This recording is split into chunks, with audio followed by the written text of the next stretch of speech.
Omuko village bụ nnekwu obodo n'Ọka badị n'ime ezi Ọka iluzi Omuko Ijuọ family a na-akpọ ewo nwa mmụọ family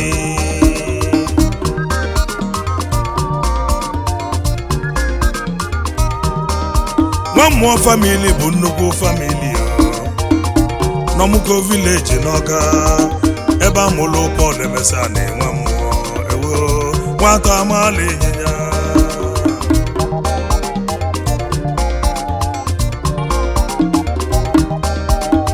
ngwukwa kwuru ya mụtara nwa mmụọ wee mụta Paul Emesa n'Umorezim family na Omuko nwa mmụọ wee naba Igbo ukwu je nta nwaanyị na Buda gbara family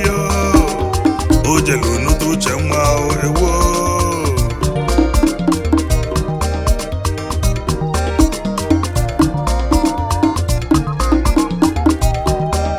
amụlụ Paul Emesa na nwa mmụọ n'Omuko village n'Ọka n'Umorezim family na Omuko ụzụ ka eji malụ Paul Emesa na nwa mmụọ n'Omuko village n'Ọka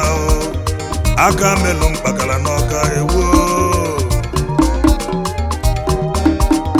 Paul wee kwado ịnụ nwaanyị wee naba Amachala na be Nwachukwu Okoye n'Ụmụeleke family na Amachala ewo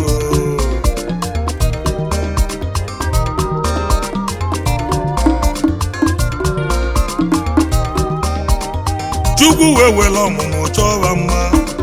nwoke na-ese nwaanyị na-atọ ọlụ Chukwu na-alụ n'ọbara ụba ewo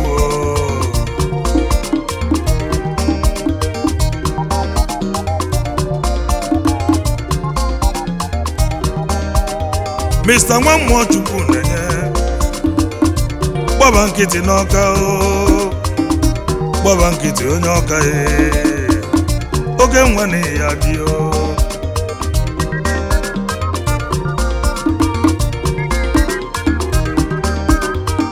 ezoghị m Nnamdị nwa mmụọ mmiri na-ezoro ọra n'Ọka mmiri na-ezoro ọra n'Omuko Nnamdị na ị ga-adịlele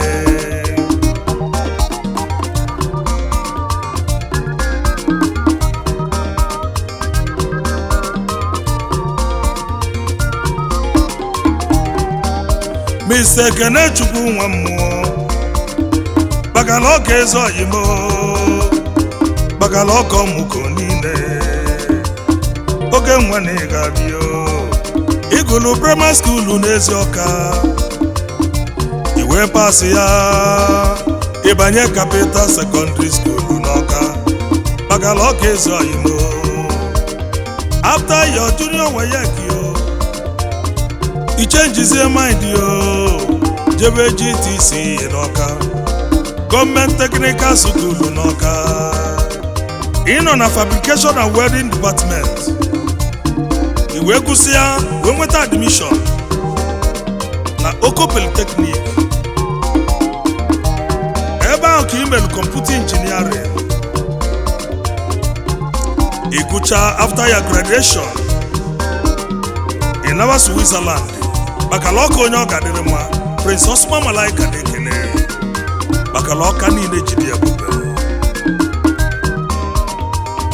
onye bụ chi nwa mmụọ bụ China Ọka jide ebube agụje egbe Omuko niile South ka ibi ebio agụje egbe na ọ ga-adịrị gị mma agụje egbe na ọ ga-adịrị gị mma Osman Malaika na-ekene agụje egbe ezoghị m kenelu m ụlọ ọzọ ịbụnanya nwa mmụọ ịdịka achọlụ nwaanyị ọma ịdịka achọlụ na ị ga-adị nwaanyị ọrụ ifite ịdịka achọlụ na ọ ga-adịrị gị mma agụje egbe ọka ji dị ebube nwa Malaika na-ekene gị kelelu m maka Chukwu ji chọ gị mma chinka ji nwe mmụọ obele agụ na ya dio Chuma Diamond nwa mmụọ mụ na chi nwe mmụọ ọgwụ ụmụaka Chukwu ji wee chọ gị mma Chief Executive Officer Golden Hardware Pty Limited South Africa Chief Executive Officer Fido Investment and Projects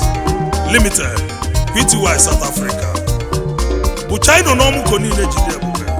agụji egbe PRO Edu South Africa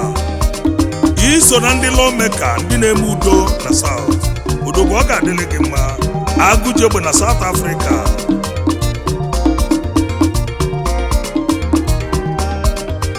Chief Uche Chukwu nwa mmụọ oge ịdị ọmụko jide ebube Asia Bullet na Cambodia Asia Bullet nwoke ọma oyimogidi n'ọmụko nwama laika na-ekene gị ogide ọmụko jide ebube rike nnekwu ogide zoyimo kenelu m lọlọ ọzọ bisi Chizoba Catherine nwa mmụọ ada ndị ọgbụ n'ihi ya delele ada ọgbụ nwanyị ọma Chief Executive Officer Epre Fresh Touch Salon na Gwarimpa Abuja ada ndị ọgbụ na ọ ga-adịle gị mma oyi m Uche Chukwu nwa mmụọ Asia Bullet n'ụwa niile Bullet na ọ ga-adịle gị mma Asia Bullet nwoke ọma CEO Asia Bull Luxury Home Abuja ogide ọmụko niile jiri ebube anyị were ekedekwa ada nwata nwa na-enye ya nwa mmụọ Amaechi ada dị ọra mma nnekwu adanya gazieli gị kedu maka Miss Chidimma nwa mmụọ ọmụmụ asarụ ada nwata mala ịnyịnya ị na-achọ visa Europe visa Canada visa America chọwa Miss Chidimma nwa mmụọ n'oge elugo aka Showbet nnekwu ada ya gazili gị kedu maka ọdụdụ nwa na-eri akụ nwa mmụọ chi na-asa okwu ada na ọ ga-adịle gị mma ọdụdụ nwa na-eli akụ Mrs. Felicia Ngozi ka nwa mmụọ mmadụ iche nwanyị ọma ada amachala na ịga dị ewo Chief Paul Emesa na nwa mmụọ ude gị na ndụ ude gị n'ọnwụ aka melụ mkpakala n'ọga ewo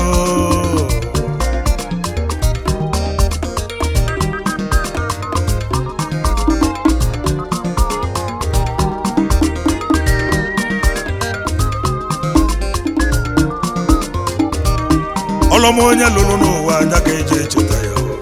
imete mma n'ụwa na gị na mma ya na kama ị ga-eme njọ n'ụwa biko mere m bụrụ ọma onye kụrụ n'ụwa anya ka ọ ga-aghọlụ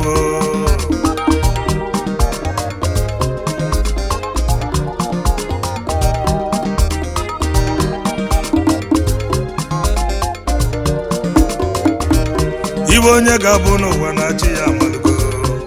akala aka onye n'ụwa n'ọbịa na-edu ya nke onye na-eme n'ụwa biko jisi ike ọlụ ọma onye lụrụ n'ụwa anya ka a ga-agụnye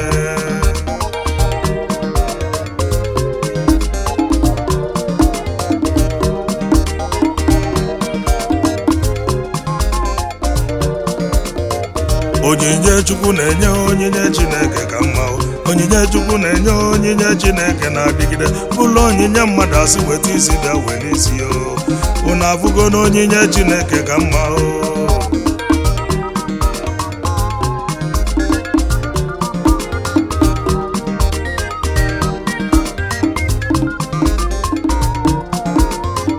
kpọla emesani nwa mmụọ chukwu nyelego onyinye ịkpụ ozu onyinye chukwu nyelego onye ka iji bụlụ odogbuo ọkwanya bụ onyinye onye ka iji zụ ụmụnne gị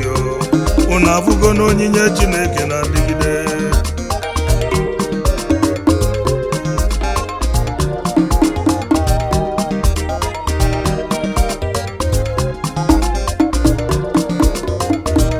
chukwu na-eme eze na onye chi mere eze ga-abụ akala aka onye na-edu ya ọlụ dị mma na onwere ụgwọ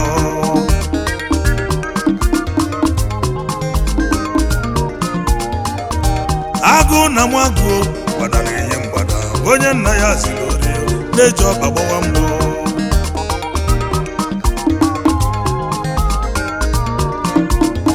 ezinụlọ chukwu kwubalụ n'eziokwu nọ na-adịgide ibe sọlọ ụwa kwube n'ibe chi kwuru ga-eme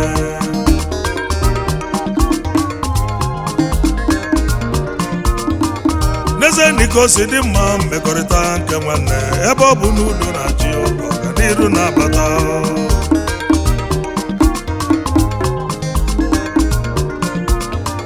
Pọl Emesani nwa mmụọ biko nọ dị mma aka melụ mpakala n'ọka ọ ga-adịrị gị mma